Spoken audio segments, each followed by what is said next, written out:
प्यार का ऐसा बंधन है। आज पढ़ाएंगे वैदिक काल।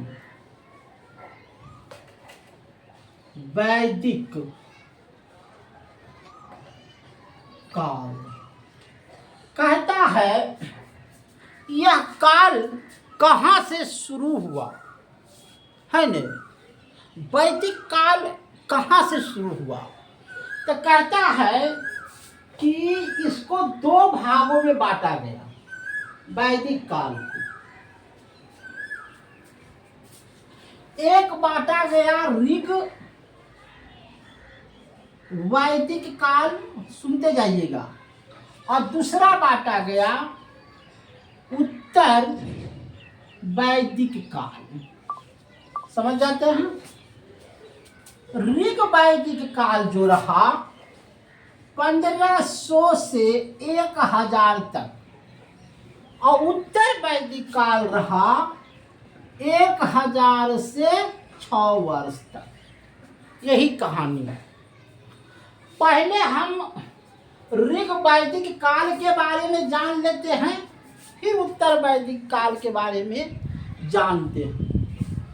उत्तर वैदिक काल में यजुर्वेद,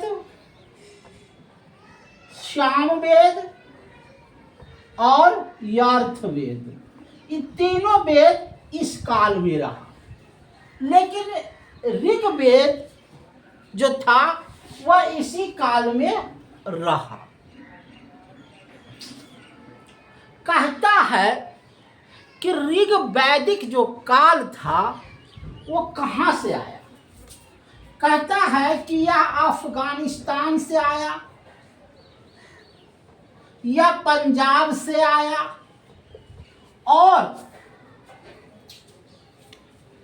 इसका जो शुरुआत था मध्य एशिया से हुआ। मध्य एशिया, एशिया से इसकी शुरुआत हुआ। इसमें लोग को क्या कहते थे? आर्य। एक प्रकार के आर्य थे जिसको बोलते थे श्रेष्ठ। यह श्रेष्ठ है। आर्य जो होते थे वह श्रेष्ठ थे। और इस काल में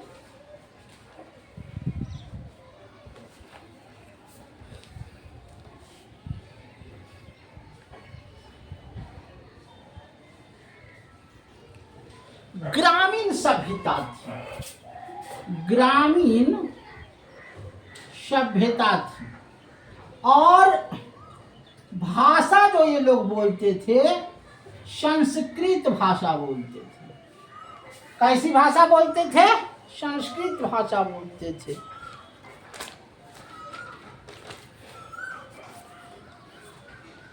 ये यहाँ की जो सभ्यता थी, ऋग्वेद की जो सभ्यता थी वह 5 भाग में बटा था।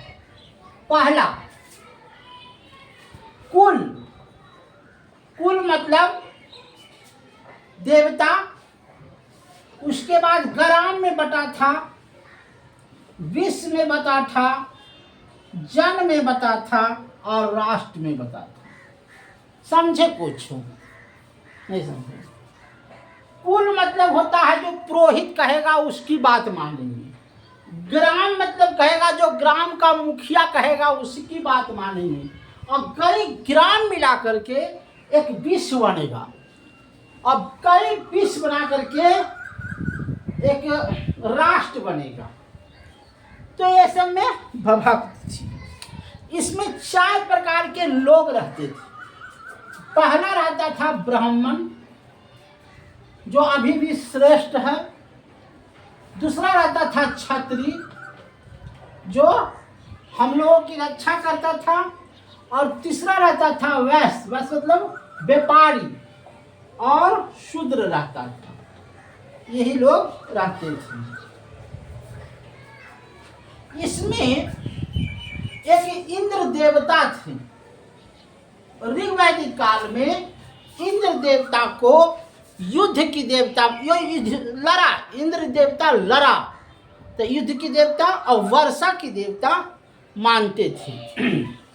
इंद्र के साथ आया अग्नि देवता, माने जैसे इंद्र लड़ रहा है ना, तो अग्नि उसमें जला देता था। उसके बाद वरुण, अगर वो जलने से नहीं मरता था तो वर्षा के देवता उसको गला देता था, तो इसको बोलते थे वर्षा। ये सब इसी के साथ युद्ध करता था। सोम, अगर ये भी नहीं बनता था तो सोम मतलब जंगल, जंगल बना देते थे, उसमें गिद्ध भालू रहता था, उसको खा जाता था। मारुत, तूफान, एक देवता था मारुत जिसका नाम था तूफान, तूफान को लाए। तो ये सब जो देवता आए। अब देखिए बड़ा इंपॉर्टेंट प्रश्न है, नहीं कहता है कि चारों वेद प्रताप तुम्हारा, है ना।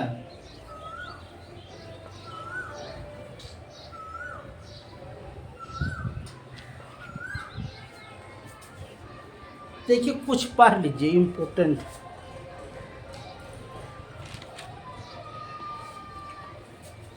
सतलज, सतलज जो नदी थी उसको बोलते थे सूत्राना। चिनाब, चिनाब जो नदी थी वो आशीरिनी। ब्यास, जो ब्यास नदी थी उसको बोलते थे विपाशा। काबुल, काबुल नदी को बोलते थे कुंभा। गंडक, उस समय गंडक नदी को बोलते थे साधनी। रावी, रावी नदी को बोलते थे कुरुशानी। इसी तरह से बोला जाता था। जो कपिल मुनि थे, कपिल, वो गणित की शिक्षा देते थे, गणित की शिक्षा देते थे। जो गौतम थे वो न्याय करते थे, जो गौतम था वो न्याय करता था। जो पतंजलि था वह योग करता था, रामदेव बाबा की तरह।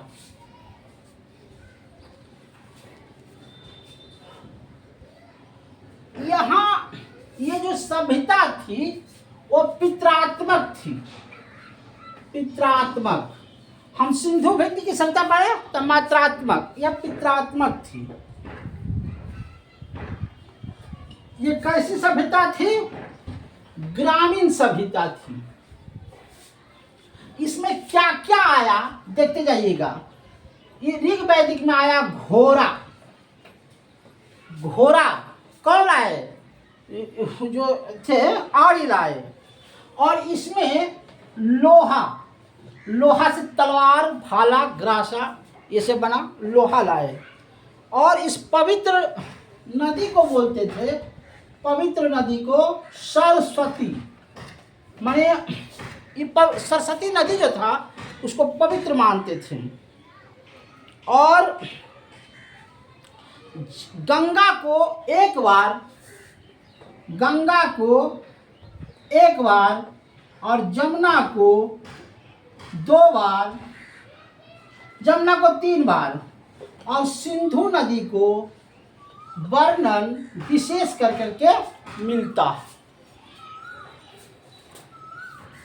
उसके बाद आता है उत्तर वैदिक काल। तो उत्तर वैदिक काल कल पढ़ाएंगे। तो समझ गए, 4 वेद है, ऋग वैदिक काल, अर्थ वैदिक काल, साम वैदिक काल और यजुर्वैदिक काल। तो हमने जो पढ़ाया वह ऋग वैदिक काल पढ़ाया। ऋग वैदिक काल जैसे ही समाप्त होता है वैसे आ जाता है उत्तर वैदिक काल। तो उत्तर वैदिक काल समस्या पंजाब और अफगानिस्तान में ना रह करके यह पूरे देश में फैलता है। उत्तर वैदिक काल ये कल पढ़ा देंगे।